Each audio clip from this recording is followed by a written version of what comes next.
भवयादगिरीश विभो नरकेसरिरूपनिरूपणतः सुरशेखररूपनिरूपकता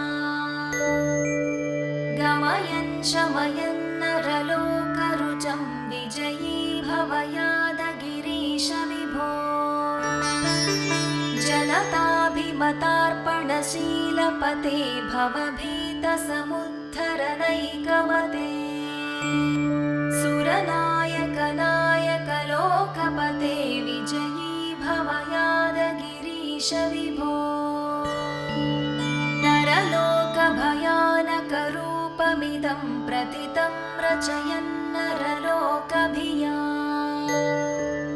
सकलस्य तु शान्तिकरोऽभिमतः विजयी भवयादगिरीश विभो अवतारगणेष्वति चित्रपदं नरकेसरिमिश्रितरूपमिदम्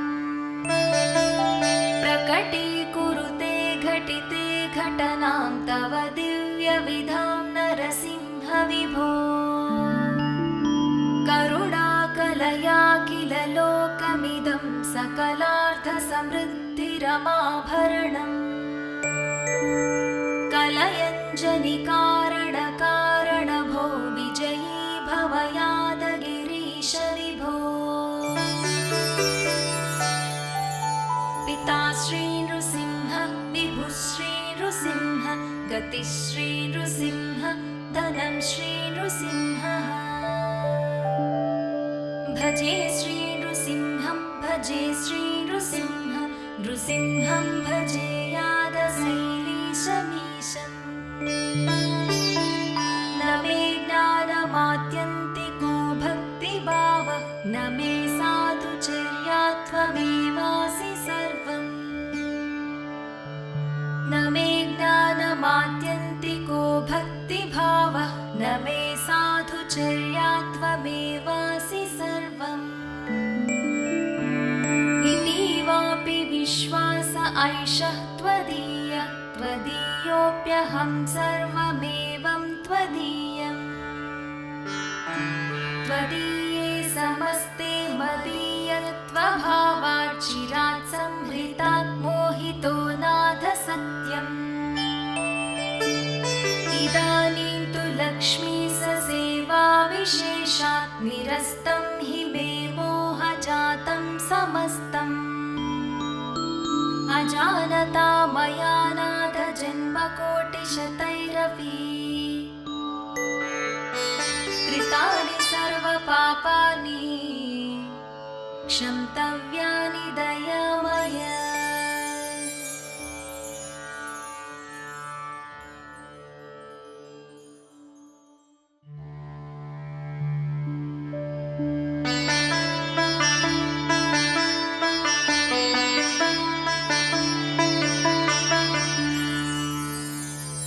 नरसिंह रमेश कृपाजलदे सुरवैरिहिरण्यविदारणतः नरलोकहितार्थरतत्सततं विजयी भवयादगिरीश विभो करुणारसपूरविधेयतया सुरबालकबाधनिवारणतः सममेव विदारितवानसुरं विजयी भवयादगिरीश विभो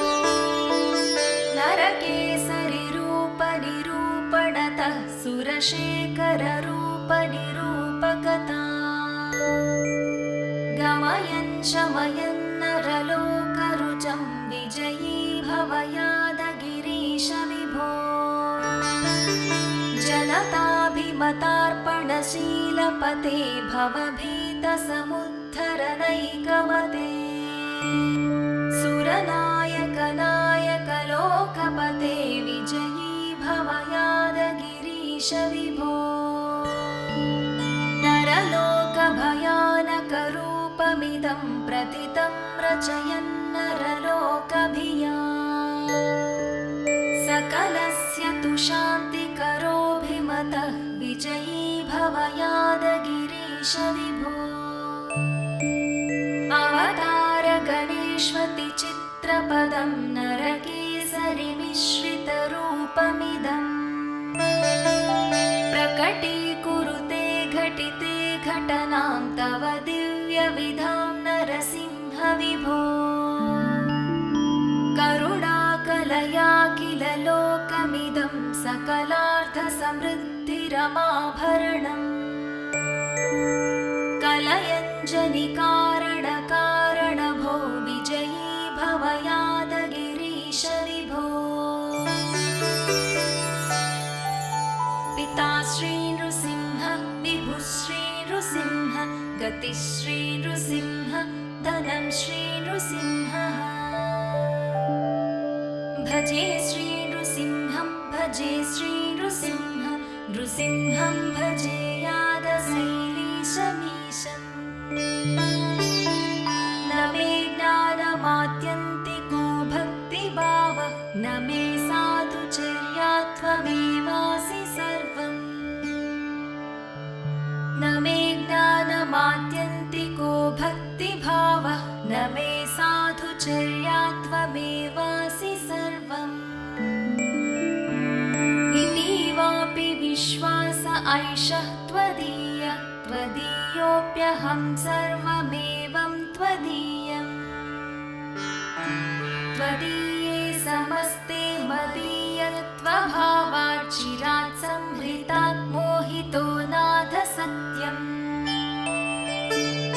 इदानीं तु लक्ष्मी ससेवा विशेषात् निरस्तं हि मे मोहजातं समस्तम् अजानता मया नाथ जन्मकोटिशतैरपि कृतानि सर्वपापानि क्षन्तव्यानि दयामय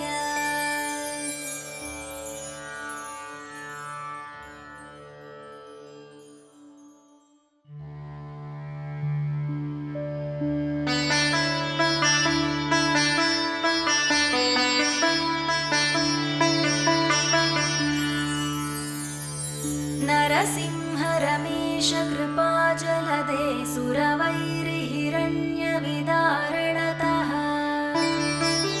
नरलोकहितार्थरतत्सततं विजयी भव यादगिरीश विभो करुणारसपूरविधेयतया सुरबालकबाधनिवारणतः सममेव विदारितवानसुरं विजयी भव यादगिरीश विभो नरकेसरिरूपनिरूपणतः सुरशेखररूपनिरूपकता गमयन् शमयन् नरलोकरुचं विजयी भव यादगिरीश विभो जनताभिमतार्पणशीलपते भवभीतसमुद्धरनैकमते सुरनायकनायकलोकपते विजयी भव यादगिरीश विभो नरलोकभयानकरूपमिदं प्रतितं रचयन् नरलोकभिया सकलस्य तु शान्तिकरोऽभिमतः विजयी भव यादगिरीश विभो अवतार गणेष्वति चित्रपदं नरकेसरिमिश्रितरूपमिदम् प्रकटीकुरुते घटिते घटनां तव दिव्यविधां नरसिंह विभो करुणाकलया किल लोकमिदं सकलार्थसमृद्धिरमाभरणम् कलयञ्जनिकारणकारण भो विजयी भव यादगिरीश विभो पिता श्री नृसिंह विभुः श्री नृसिंह गतिः श्री नृसिंह धनं श्री नृसिंहः भजे श्री नृसिंहं भजे श्री नृसिंह नृसिंहं भजे यादशैलीशमीशम् न मे ज्ञानमात्यन्तिको भक्तिभावः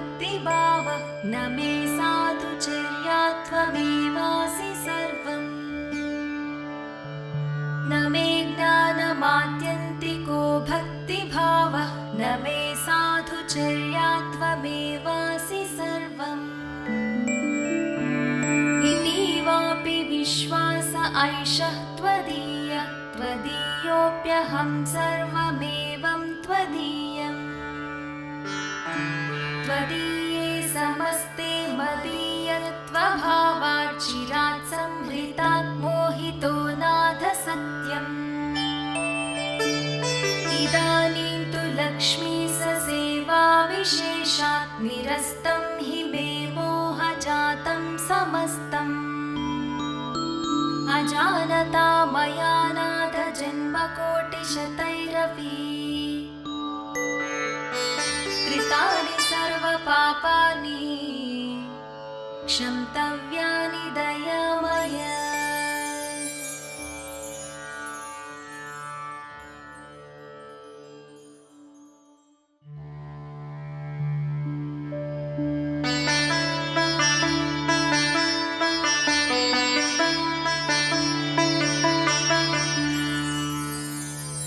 नरसिंह रमेश कृपाजलदे सुरवैरिहिरण्यविदारणतः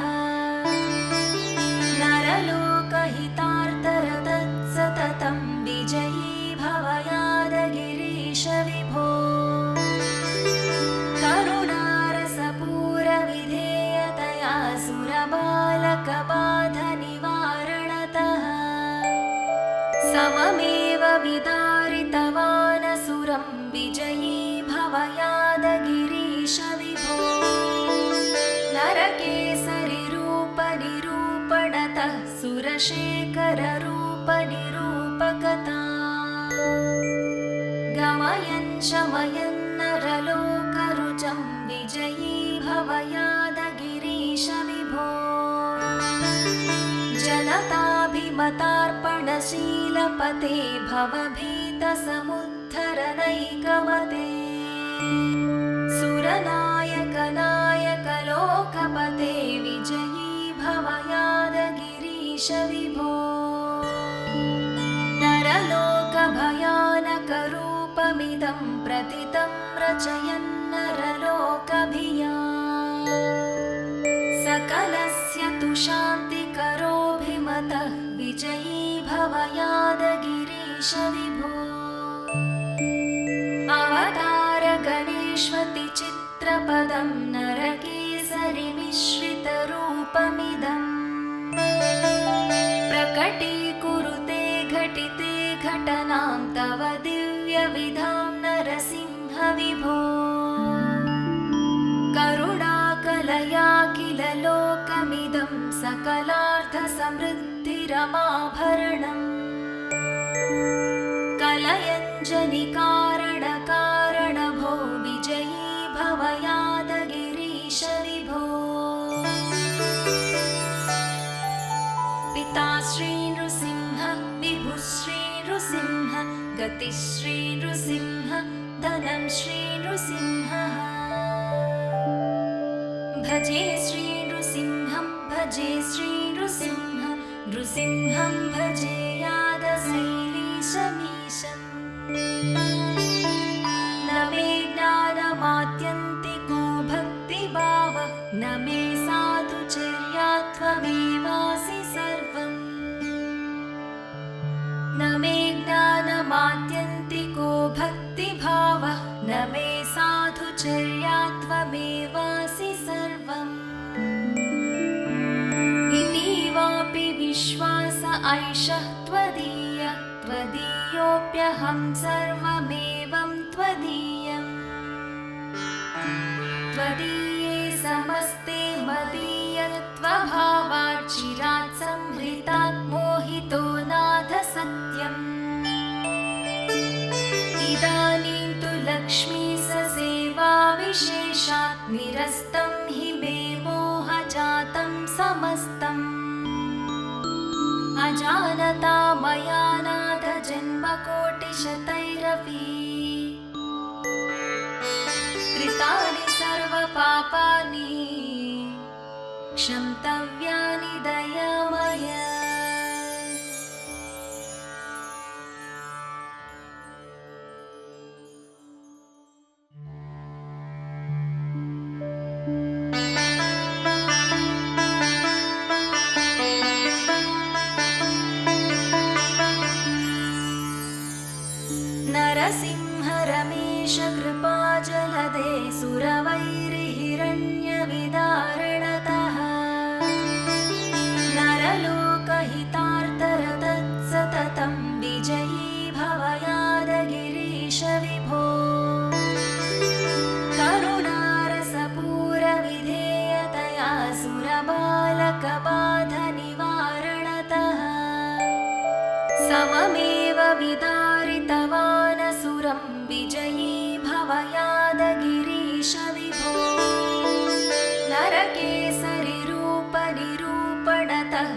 सुरशेखररूपनिरूपकता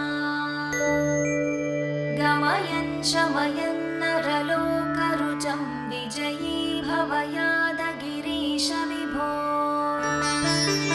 जनताभिमतार्पणशीलपते भवभीतसमुद्धरनैकमते सुरनायक नायक लोकपते विजयी भव यादगिरीश विभो नरलोकभयानकरूपमिदं प्रतितं रचयन् नरलोकभिया सकलस्य तु शान्तिकरोऽभिमतः विजयी भव यादगिरीश विभो अवतार गणेष्वति चित्रपदं नरकेसरिमिश्रितरूपमिदं प्रकटीकुरुते घटिते घटनां तव दिव्यविधां नरसिंह विभो करुणाकलया किल लोकमिदं सकलार्थसमृद्धिरमाभरणम् कलयञ्जनिकारणकारणभो विजयी भव यादगिरीश विभो पिता श्री नृसिंह विभुः श्री नृसिंह गतिः श्री नृसिंह धनं श्री नृसिंहः भजे श्री नृसिंहं भजे श्री नृसिंह नृसिंहं भजे यादशैलीशमीशम् न मे ज्ञानमात्यन्तिको भक्तिभावः न मे साधुचर्या त्वमेवासि सर्वम् न मे ज्ञानमात्यन्तिको भक्तिभावः न मे साधुचर्या त्वमेवासि सर्वम् इतीवापि विश्वास ऐषः त्वदीयः त्वदीयोऽप्यहं सर्वमेवं त्वदीयम् त्वदीये समस्ते मदीयत्वभावात् चिरात् संहृतात् मोहितो नाथ सत्यम् इदानीं तु लक्ष्मीससेवाविशेषात् निरस्तं हि मे मोहजातं समस्तम् अजानता मया नाथ जन्मकोटिशतैरपि कृतानि सर्वपापानि क्षन्तव्यानि दयामय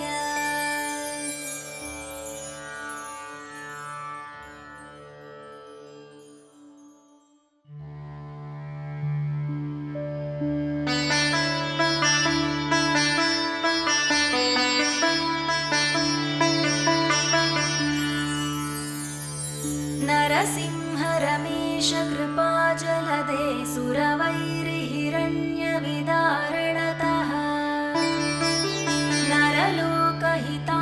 नरलोकहितार्थरतत्सततं विजयी भव यादगिरीश विभो करुणारसपूरविधेयतया सुरबालकबाधनिवारणतः सममेव विदारितवानसुरं विजयी भव यादगिरीश विभो नरकेसरिरूपनिरूपणतः सुरशेखररूपनिरूपकता गमयन् शमयन् नरलोकरुचं विजयी भव यादगिरीश विभो जनताभिमतार्पणशीलपते भवभीतसमुद्धरनैकमते सुरनायक नायक लोकपते विजयी भव यादगिरीश विभो नरलोकभयानकरूपमिदं प्रतितं रचयन् नरलोकभिया सकलस्य तु शान्तिकरोऽभिमतः विजयी भव यादगिरीश विभो अवतार गणेष्वति चित्रपदं नरकेसरिमिश्रितरूपमिदम् प्रकटीकुरुते घटिते घटनां तव दिव्यविधां नरसिंह विभो करुणाकलया किल लोकमिदं सकलार्थसमृद्धिरमाभरणम् कलयञ्जनिकारणकारणभो विजयी भव यादगिरीश विभो पिता श्री नृसिंह विभुः श्री नृसिंह गतिः श्री नृसिंह धनं श्री नृसिंहः भजे श्री नृसिंहं भजे श्री नृसिंह नृसिंहं भजे यादशैलीशमीशम् न मे ज्ञानमात्यन्तिको भक्तिभावः न मे साधुचर्या त्वमेवासि सर्वम् न मे ज्ञानमात्यन्तिको भक्तिभावः न मे साधुचर्या त्वमेवासि सर्वम् इतीवापि विश्वास ऐषः त्वदीय त्वदीयोऽप्यहं सर्वमेवं त्वदीयम् त्वदीये समस्ते मदीयत्वभावात् चिरात् संहृतात् मोहितो नाथ सत्यम् इदानीं तु लक्ष्मी ससेवा विशेषात् निरस्तं हि मे मोहजातं समस्तम् अजानता मया नाथ जन्मकोटिशतैरपि कृतानि सर्वपापानि क्षन्तव्यानि दयामय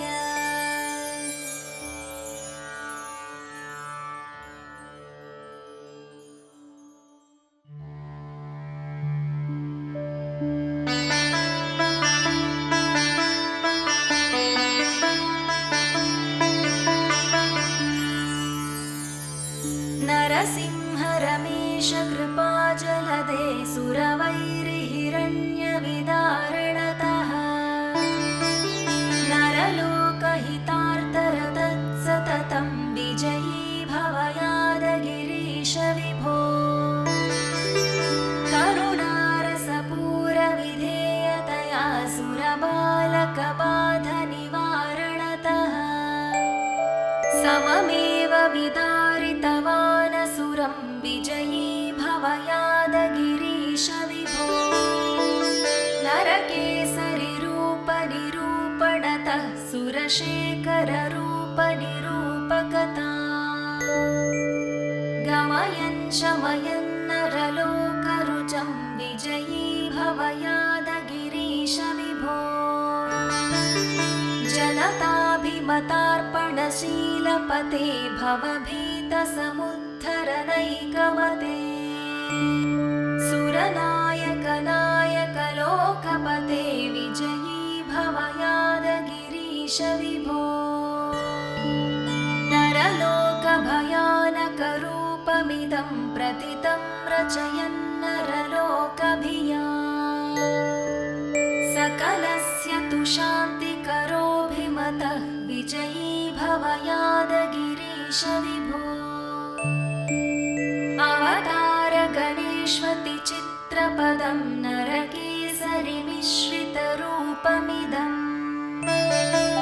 प्रकटीकुरुते घटिते घटनां तव दिव्यविधां नरसिंह विभो करुणाकलया किल लोकमिदं सकलार्थसमृद्धिरमाभरणम् कलयञ्जनिकारणकारणभो विजयी भव यादगिरीश विभो पिता श्री नृसिंह विभुः श्री नृसिंह गतिः श्री नृसिंह धनं श्री नृसिंहः भजे श्री नृसिंहं भजे श्री नृसिंह नृसिंहं भजे यादशैलीशमीशम् न मे ज्ञानमात्यन्तिको भक्तिभावः न मे साधुचर्या त्वमेवासि सर्वम्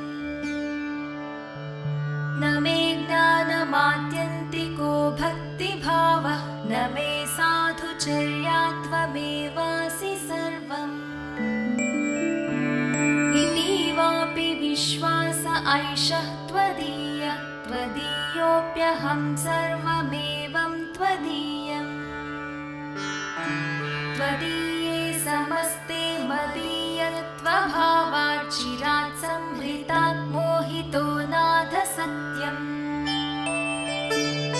इदानीं तु लक्ष्मी ससेवा विशेषात् निरस्तं हि मे मोहजातं समस्तम् अजानता मया नाथ जन्मकोटिशतैरपि कृतानि सर्वपापानि क्षम्ता